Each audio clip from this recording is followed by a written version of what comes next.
আর যাই হোক, দেশটা আমার ভালো নেই। যা ইচ্ছে তাই যেভাবে ইচ্ছে সেভাবেই চলছে। এদিকে মানুষ মরছে, ওদিকে মানুষ মরছে। বিচার তো নেই, বরঞ্চ আসামিদেরকেও খুঁজে পাচ্ছে না আমার এই রাষ্ট্র। এত হাজার হাজার কোটি টাকা দিয়ে তাহলে এই গোয়েন্দা সংস্থা পেলে আমাদের লাভ কি? দেশ এখন চরম সংকটের মধ্যে অতিবাহিত হচ্ছে। ডক্টর ইউনূসের কথাও শুনছে না প্রশাসন। এরই মধ্যে আবার আওয়াজ উঠেছে, ইতিমধ্যে নাকি সিদ্ধান্ত হয়ে গেছে স্বরাষ্ট্র মন্ত্রণালয়ে পরিবর্তন আসতে যাচ্ছে। 13টা দিন হয়ে গেল আমাদের শহীদ ওসমান হাদি ভাইয়ের জাস্টিসটা নিশ্চিত হলো না। ইনকলাব মঞ্চের ডাকা মিছিলে শপথে যায় মানুষ, শপথ করে আসে, কোনো কিছুতেই যেন মান্যবরদের গায়ে লাগছে না।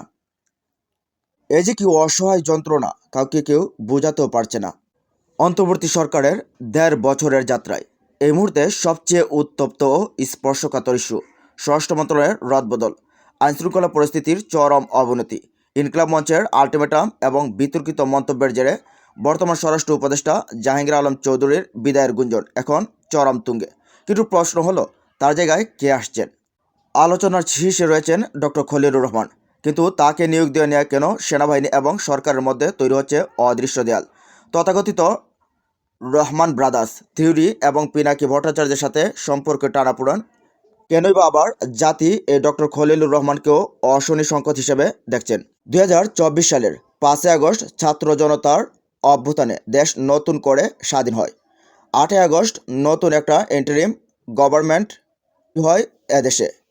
প্রথমে ডক্টর সাখাওয়াত হোসেনকে স্বরাষ্ট্র মন্ত্রণালয়ের দায়িত্ব দেওয়া হয়েছিল, কিন্তু আওয়ামী পুনর্বাসন এবং বিএনপির চাঁদাবাজের ব্যাপারে কথা বলায় তাকে সারা দেশে বিএনপি তার বিরুদ্ধে আন্দোলন গড়ে তোলে এবং অবশেষে তাকেও অপসারণ করা হয়।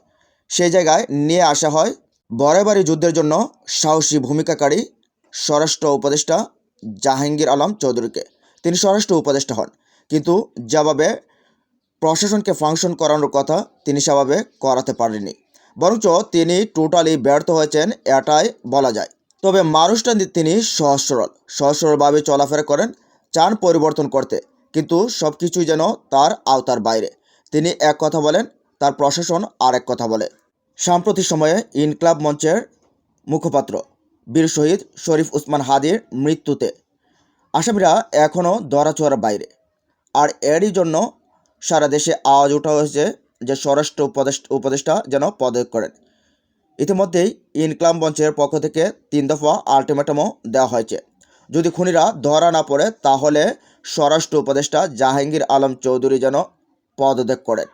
সবচেয়ে যে আশ্চর্যের বিষয় হলো, যখন ওসমান হাদি গুলিবিদ্ধ হলো তখন একটা প্রোগ্রামে গিয়ে তিনি বললেন যে আলু পেঁয়াজের মূল্য নিয়ে, আলু পেঁয়াজের বিষয়ে কথা বলেন। তারপর থেকে তার বিরুদ্ধে ট্রল আরও ভারী হয়ে উঠল।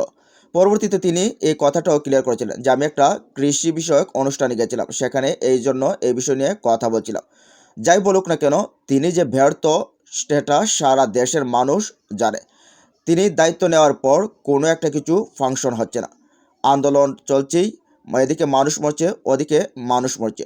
আগাগোড়া তিনি ব্যর্থ, এটা স্পষ্টতই বোঝা যায়। তো প্রশ্ন হচ্ছে, তার জায়গায় কে আসতে যাচ্ছেন? তোরগঞ্জন রয়েছে এই জায়গায় আসতে যাচ্ছেন নিরাপত্তা উপদেষ্টা ডক্টর খলিলুর রহমান।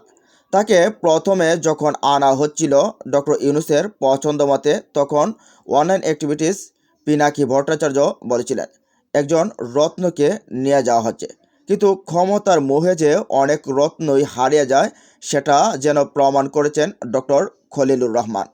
তিনি এসে ভারতীয় নিরাপত্তা উপদেষ্টার সাথে বৈঠক করছেন, অথচ ভারত আমাদের আজন্ম শত্রু। সেই উপদেষ্টা অজিত দোভালের সাথে বৈঠক করেছেন। বৈঠক করে তিনি কী বিষয়ে আলাপ করেছেন সেটা হয়তো বা দেশবাসী জানেই না। কিন্তু আরও বড় বিতর্কের জন্ম দিয়েছেন যিনি এসেছিলেন দেশের হয়ে, কিন্তু তিনি দেশের না হয়ে একটা দলের হয়েই যেন এখন কাজ করতে বেশি খুশি। সাম্প্রতিক সময়ে একটা ছবি ভাইরাল হয়েছে যে আমির খসরু মাহমুদ চৌধুরীর সাথে তার বৈঠক এবং তারেক রহমানের সাথেও তার দহরম মহরমের একটা বিষয় রয়েছে। অনেকেই বলছেন সামনের নির্বাচনকে বিএনপিকে সুবিধা দেওয়ার জন্য স্বরাষ্ট্র উপদেষ্টা পদে এই ডক্টর খলিলুর রহমানকে চাচ্ছেন বিএনপি। আর এই বিষয়টা যদি হয় তাহলে দেশবাসী আরও বেশি ক্ষিপ্ত হবেন, কারণ এমনিতেই তাদেরকে আর চোখে দেখছে মানুষ।